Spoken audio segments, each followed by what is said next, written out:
1 Roi 17, premier au deuxième verset.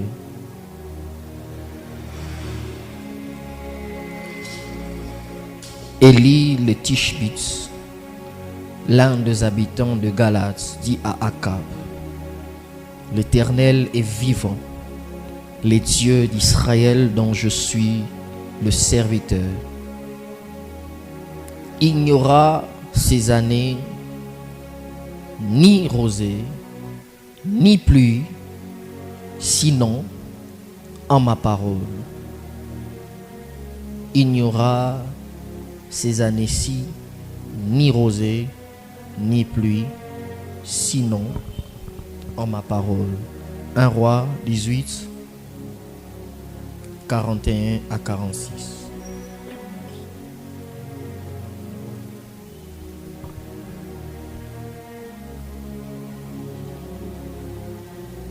Et Élie dit à Akab: Monte, mange et bois, car il s'est fait un bruit qui annonce la pluie. Akab monta pour manger et pour boire. Mais Élie monta au sommet du Carmel et se pencha contre terre. Il mit son visage entre ses genoux et dit à son serviteur: Monte, regarde du côté de la mer.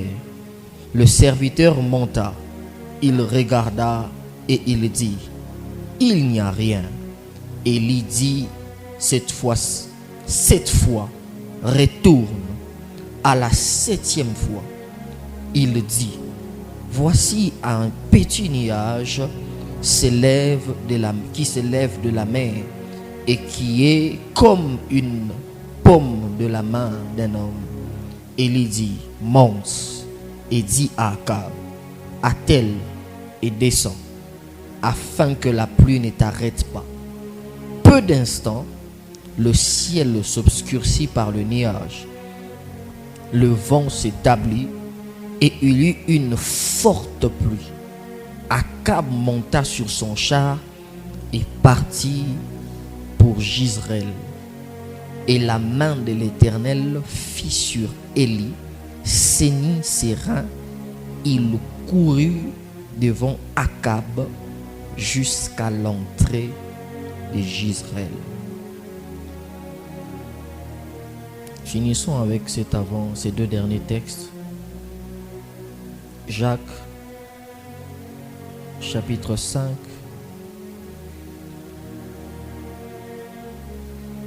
du 7 à 18. Élie était un homme de la même nature que nous. Il pria avec instance pour qu'il n'ait plus point, et il ne tomba point de pluie sur la terre pendant 3 ans et 6 mois. Puis il pria de nouveau, et le ciel donna de la pluie, et la terre produisit son fruit. Le dernier texte, Psaume chapitre 42, le 3 premiers versets.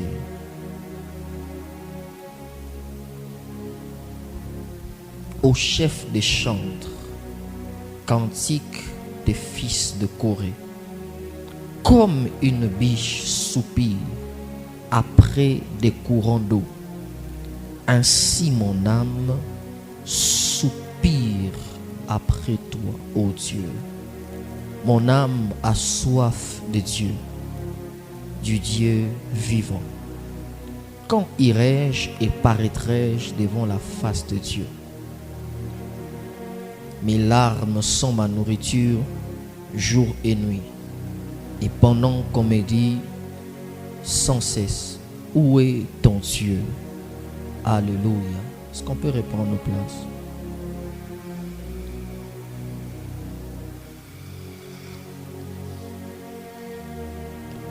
Nous sommes dans notre culte d'intercession et pendant ces quelques instants, peut-être pendant 4 vendredis, je ne sais pas, selon que le Seigneur va nous conduire, nous allons enseigner sur la soif de Dieu.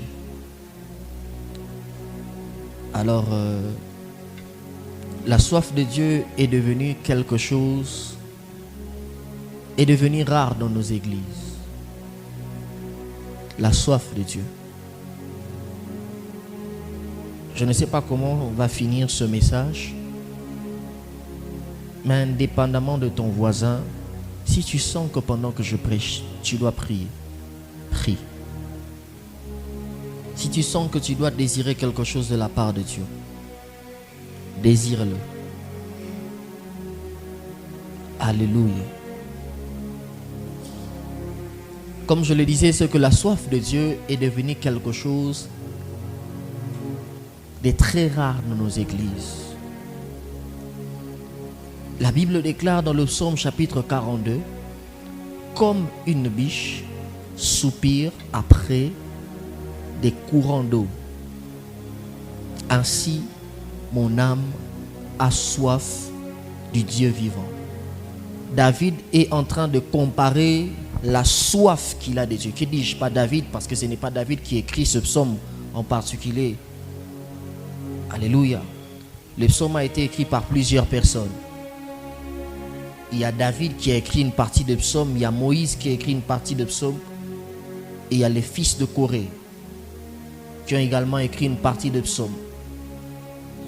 Et ici, le psalmiste compare la soif qu'il a du Dieu vivant à la soif d'une biche.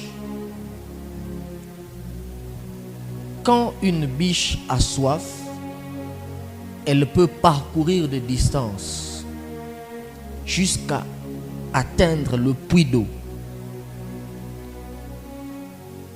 Certains disent quand la biche a soif, elle écume, elle bave. La salive tombe. Mais elle cherche le puits d'eau. Ceux qui suivent le documentaire le savent. Très souvent, quand elle s'approche des eaux, il y a le crocodile qui sort pour les attaquer. Mais la biche, quand elle a soif, elle ne tient pas compte du risque. Parce que ce qu'elle désire avoir, c'est l'eau pour étancher sa soif. Et c'est comme ça que le psalmiste est en train de comparer sa soif à la soif d'une biche. La biche désire l'eau. Mais lui ne dit pas que j'ai soif du matériel. Il dit j'ai soif de Dieu, du Dieu vivant. Et donc quand je suis en train de parler de la soif ici, je ne parle pas de la soif des matériels. Je ne parle pas ici de la soif de l'argent. Je ne parle pas ici de la soif des richesses. La soif ou encore le désir de posséder certaines choses. Je parle ici de la soif de la personne de Dieu. Je parle de la soif des choses ou de la personne sans laquelle ta vie n'aura pas de sens. Je parle de la soif de la personne sans laquelle le réveil est impossible dans cette vie. Je parle de la soif de cette personne sans laquelle les surnaturels dans l'église devient quasiment ou deviendra quasiment impossible. Je parle de la soif de la personne dont les grandes manifestations seront impossibles à vivre tant qu'il sera absent dans notre vie. C'est de la soif de cette personne que je suis en train de te parler. La soif de ces dieux, de cette personne sans laquelle les exploits seront impossibles à accomplir. Parce que la Bible déclare qu'avec Dieu, nous ferons des exploits. Dans le psaume chapitre 60, le verset 12. Avec Dieu, nous ferons des exploits. Ça veut dire que sans lui, la vie sera difficile à vivre. Sans lui, nous aurons une vie sans impact et sans résultat. Peut-être que ta vie ne produit pas certains résultats. L'impact que tu cherches est caché derrière la présence de cette personne qui t'accompagne chaque instant de ta vie. Alléluia. Le succès dans la vie dépend premièrement de la relation que tu as avec cette personne. Les exploits que tu attends vivre dépendra de la relation que tu entretiens avec cette personne. Les richesses que tu aimerais avoir dépendra même de sa présence à tes côtés. Parce que la Bible dit que l'or et l'argent l'appartiennent. Sans les vêtements, l'homme peut vivre. Sans les richesses, l'homme peut toujours vivre. Mais sans Dieu, la vie devient complètement impossible. Autant l'eau et la nourriture sont nécessaires à la survie de l'homme, autant la présence de Dieu est nécessaire à notre survie spirituelle. La présence de Dieu est nécessaire à la survie de beaucoup de choses dans ta vie. Parce que sans Dieu, tu ne tiendras pas. Sans lui, tu ne tiendras pas. Ou encore, tu tiendras, mais pas très longtemps. Alléluia. Sans eau, sans nourriture, le corps peut vivre. Mais sans la présence de Dieu, notre esprit meurt. Notre esprit ne peut pas capter certaines choses. Un texte que je n'ai pas lu, ça parle de l'histoire de Jacob dans Genèse chapitre 32. La Bible déclare à partir du verset 24, Jacob demeura seul. Et là, il va à la rencontre de Dieu. Il dit, un homme vient à sa rencontre. Il lutta avec lui toute la nuit. Et le matin, Jacob le retient. Il le brise l'emboîture de la hanche de Jacob, ici. Et Jacob le retient. Il dit, je ne te laisserai pas aller si tu ne me bénis. Est-ce qu'il y a déjà quelqu'un qui a prié jusqu'à ce point? Je ne sortirai pas de ta présence jusqu'à ce que je voie ta main me toucher. Je ne te laisserai pas partir jusqu'à ce que tu me touches, jusqu'à ce que tu me transformes. Et Dieu lui pose la question parce que l'homme avec qui ils ont lutté la nuit, c'était Dieu, mais en forme humaine. Et il lui pose la question, comment tu t'appelles? Quel est ton nom? Jacob se souvient qu'il y a quelques années en arrière, il avait trompé son père. Et il s'est dit que cette fois-ci, je ne suis pas en présence d'Isaac, dont les yeux peuvent s'affaiblir. Je suis en présence de celui qui voit tout, qui me connaît mieux que moi-même. Il dit, je m'appelle Jacob. Jacob qui veut dire l'usurpateur, le voleur. Et Dieu lui dit, tu ne seras plus Jacob, mais tu seras dorénavant appelé Israël, car tu as lutté avec Dieu et avec les hommes, tu as été vainqueur. Jacob avait soif d'un Dieu dont la présence n'apportait pas l'accumulation de matériel ou de richesses, parce qu'il était déjà riche. Mais Jacob avait soif d'un Dieu dont la présence apporte la transformation de l'être. Un Dieu dont la présence apporte une transformation intérieure? Est-ce que tu as soif d'un Dieu qui peut apporter des transformations, non pas autour de toi, mais à l'intérieur de toi? Seigneur, je suis fatigué de cette vie de péché. Seigneur, je suis fatigué de cette mauvaise vie. Est-ce que tu as soif d'un tel Dieu? Seigneur, je suis fatigué de parler mal aux gens. Seigneur, je suis fatigué de faire telle ou telle autre chose qui ne te plaît pas. Est-ce que tu as soif de ces dieux? Parce que la présence de Dieu n'apporte pas que des transformations extérieures. La présence de Dieu apporte aussi des transformations à l'intérieur de nous. Quand tu viens dans la présence de Dieu, n'aie pas que soif d'un Dieu qui peut apporter le matériel. N'aie pas que soif d'un Dieu qui peut apporter les finances. Et aussi un Dieu qui peut combler le vide de ton cœur.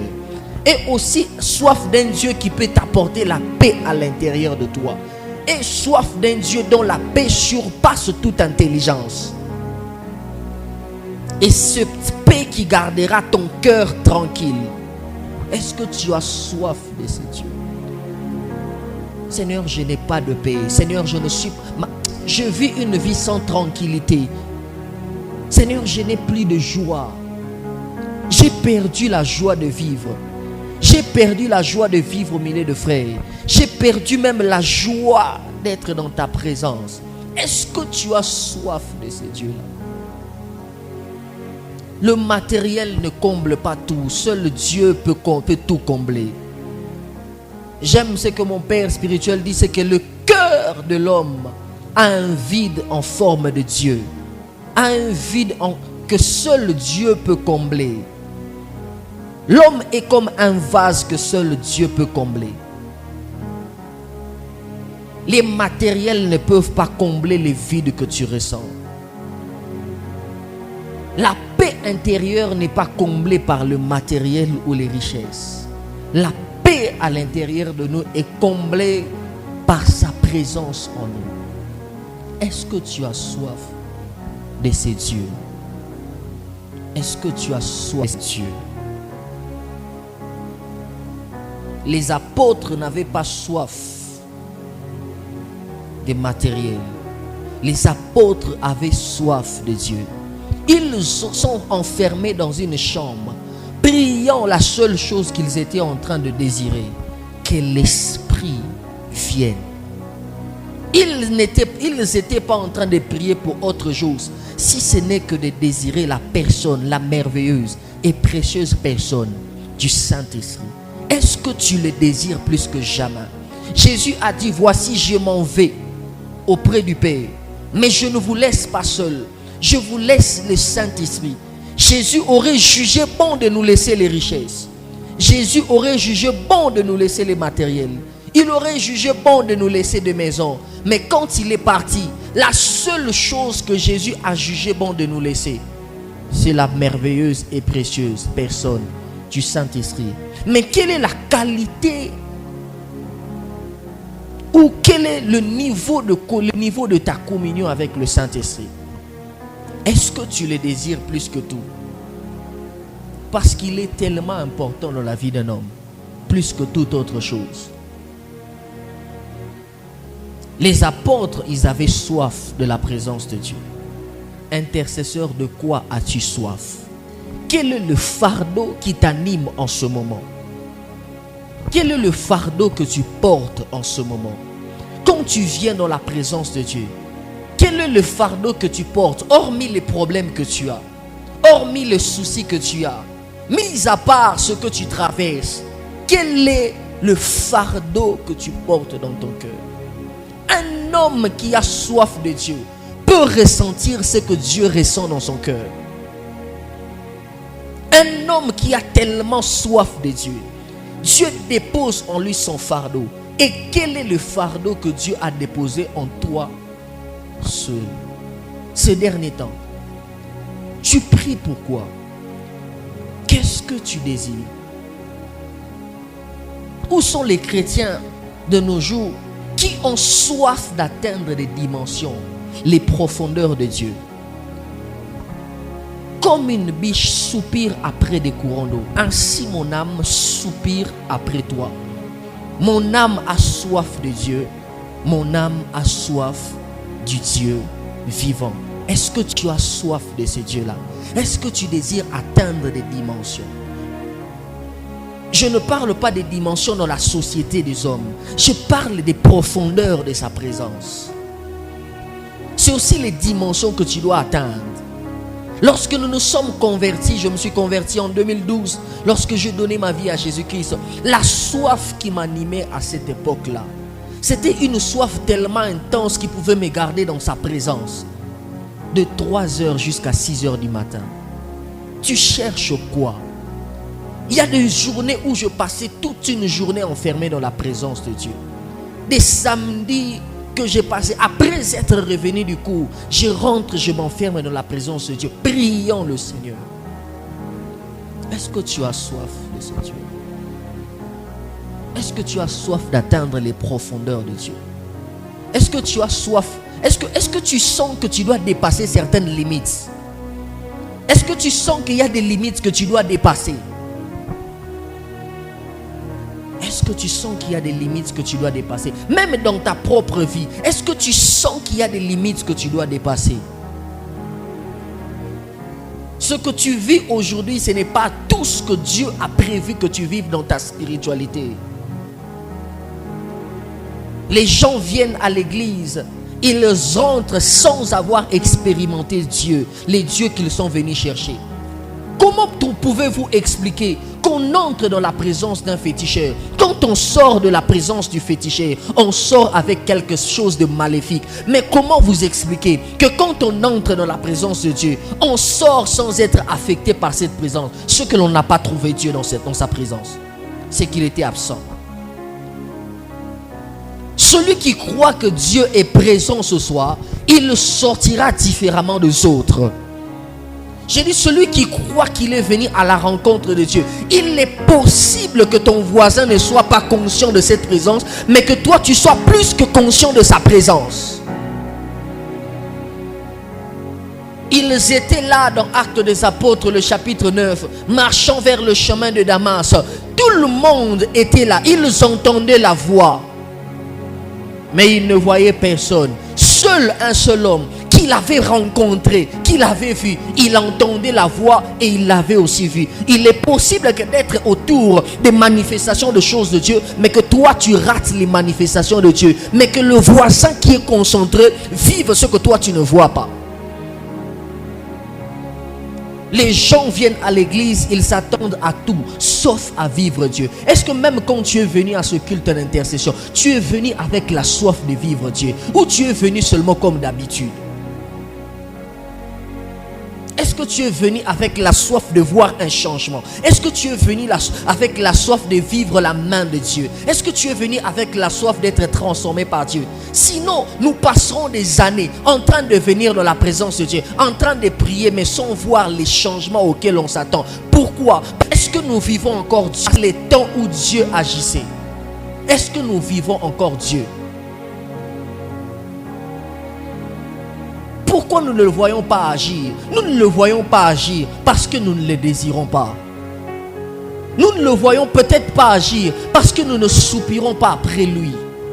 Nous ne le voyons pas agir parce que nous ne le cherchons pas de tout notre cœur. Est-ce que nous avons soif de lui? Les églises sont devenues froides parce que les gens se sont habitués à la présence de Dieu. Oh bien-aimé dans le Seigneur, ne t'habitue jamais à la présence de Dieu. Cette présence avec laquelle tu veux t'habituer, il y a des gens, quand ils entraient dans la présence de Dieu, ils mouraient. Nous avons le privilège aujourd'hui d'entrer librement dans la présence de Dieu. Il y a quelques temps en arrière, il y a quelques décennies en arrière, il y a quelques siècles en arrière, des gens, quand ils entraient dans la présence de Dieu, soit ils mouraient. Mais toi, tu as le privilège de venir dans cette présence. Si cette présence peut tuer un homme, c'est que cette présence a la capacité de transformer aussi une vie. Mais le seul problème avec toi, ce que tu ne réalises pas encore, qu'un simple culte peut bouleverser le cours des événements dans ta vie. Il y a des cultes où nous sommes venus. Papa a prié pour nous, nous sommes tombés. Nous rentrons à la maison. Nous soupirons encore Dieu. Et ces choses sont restées en nous. Ces choses sont restées en nous. Toutes les fois qu'il priait, j'ai levé mes mains. Je disais, Seigneur, que ces choses arrivent. Que je soupire après ces choses. Je soupire après ces choses. Je soupire après ces choses. Est-ce que nous désirons encore Dieu? Est-ce que nous désirons encore le voir? Peut-être même pas à l'église, mais quand tu entres seul dans la présence de Dieu, est-ce que tu soupires après sa présence? Est-ce que tu le désires? Est-ce que tu dis, Seigneur, c'est encore moi, je suis là. Montre-toi. Montre-toi. Les églises sont devenues froides parce que nous sommes habitués à la présence de Dieu. On chante par habitude, on écoute la parole par habitude, même certains prédicateurs qui prêchent par habitude.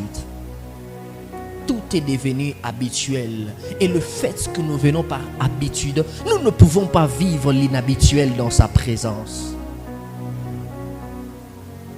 Le simple fait que nous venons par habitude nous empêche de vivre l'inhabituel.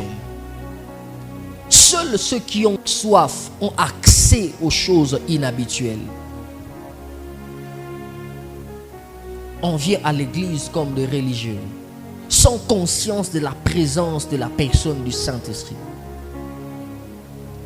Et cette manque de conscience spirituelle nous empêche de vivre la main de Dieu, nous empêche de le voir tel qu'il est.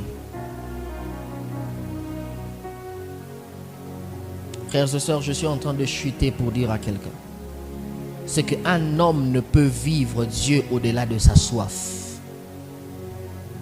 Vous ne pouvez pas vivre Dieu au-delà de votre soif. Plus un homme a soif de Dieu, plus le Seigneur se laisse trouver à lui. Plus un homme désire Dieu, plus le Seigneur se laisse trouver à lui. Tu ne peux pas vivre Dieu au-delà de ta soif. Ainsi, une petite soif engendre des petites choses et une grande soif engendre des grandes manifestations de Dieu. Nous avons lu un texte dans la Bible dans Jacques chapitre 5 et dans 1 Roi chapitre 17 et le chapitre 18. La Bible parle de l'histoire d'Élie. Un homme qui a prié pour ni pluie ni rosée, un homme. Et le même homme, pour qu'il demande à Dieu de réouvrir le ciel, il monte au sommet du Carmel. Il y a des choses qu'on obtient qu'au sommet. Il y a des choses qu'on obtient de Dieu que lorsque on monte au sommet. Le problème avec toi, c'est que tu vis une vie de basse-cour. C'est pourquoi il y a des choses que tu ne peux pas obtenir de Dieu. Il faut que tu montes au sommet. Et comment monter au sommet? On monte au sommet au travers de la prière. On monte au sommet au travers de la prière. Et Élie a prié. La Bible déclare qu'il a prié 7 fois. Il envoya son serviteur 7 fois. Et à la 7e fois, le serviteur dit, je vois un petit nuage en forme de pomme de main.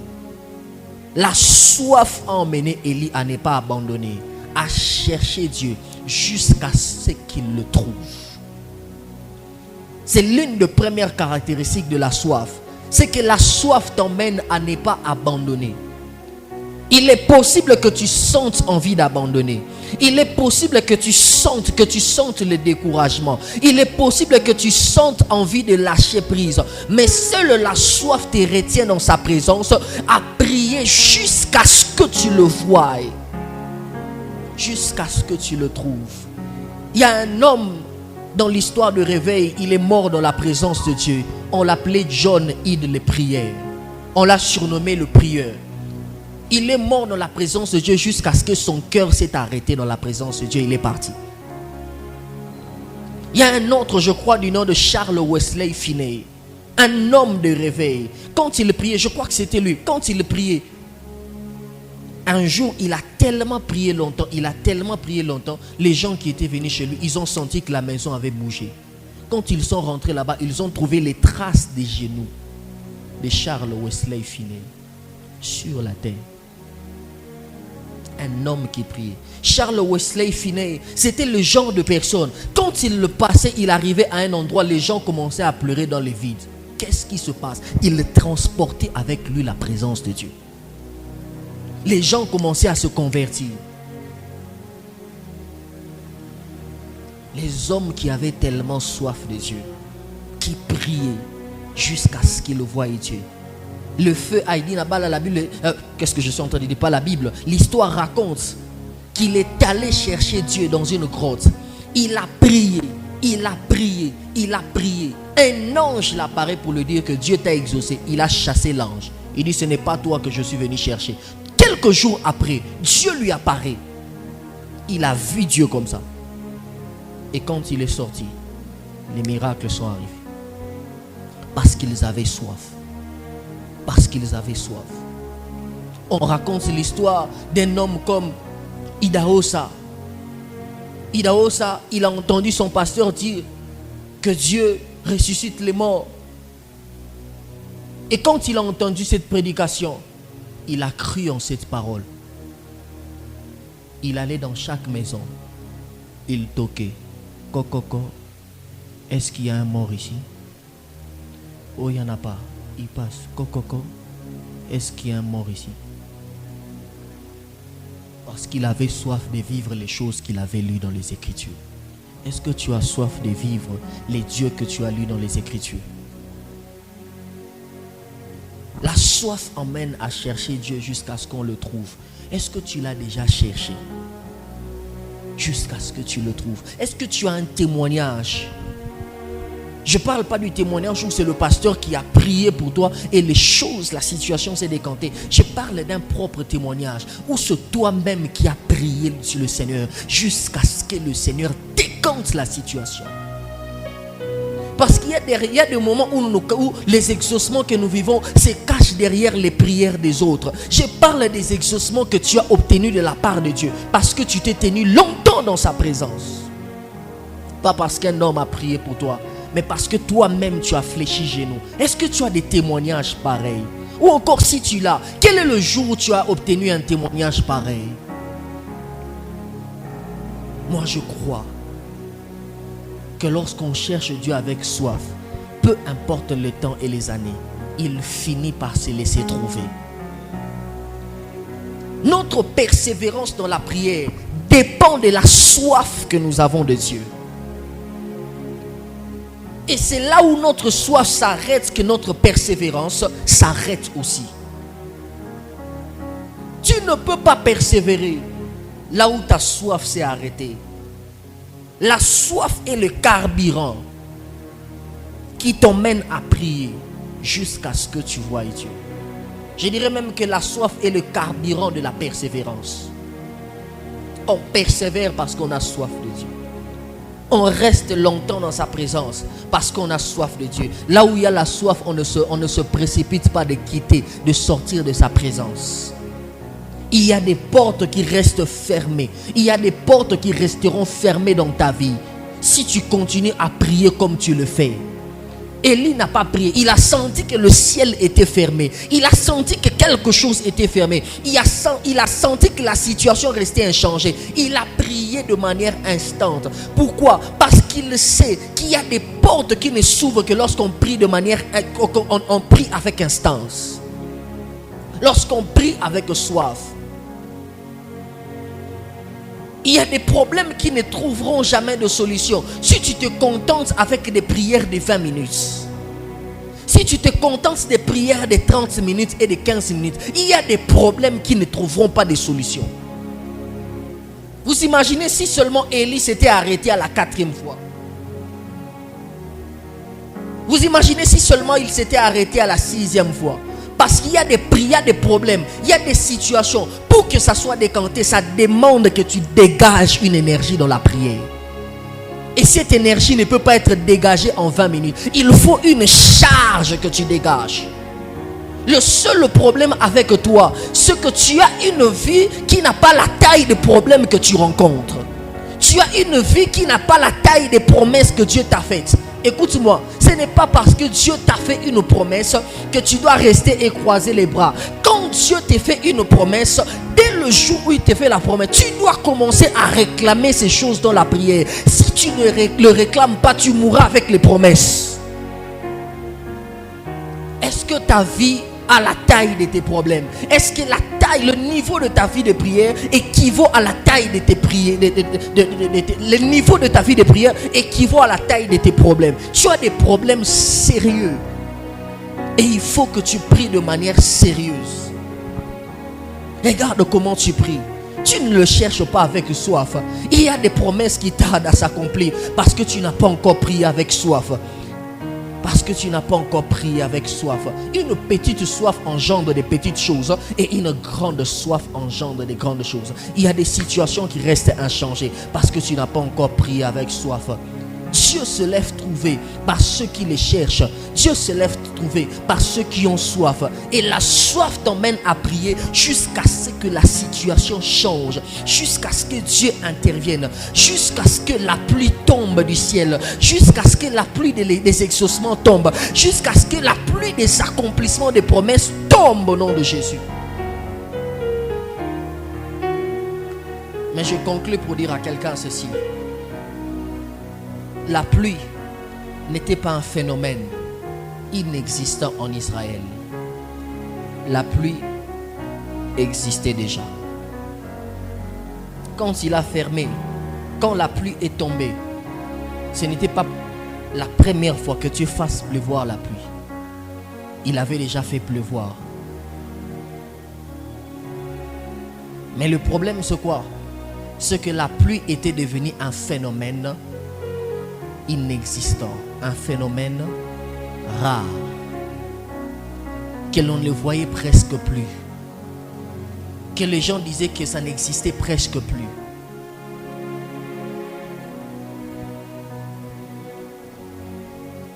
Un homme a prié avec soif. Celui qui prie avec soif a la capacité de rendre existant les choses qui étaient devenues rares.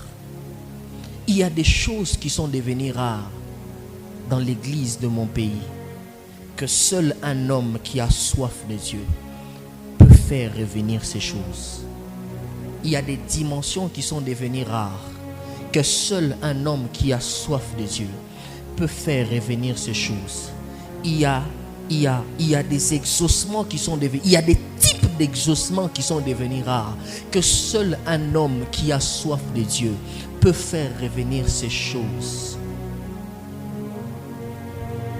Il y a des choses qui sont peut-être devenues rares dans ta famille, que seule ta soif fera revenir ces choses. Je voudrais que tu te tiennes debout, que tu commences à prier selon que tu as entendu ce message. Selon que tu as entendu ce message, selon que tu as entendu ce message, que la soif de Dieu. Est-ce que tu peux désirer quelque chose que Dieu fasse?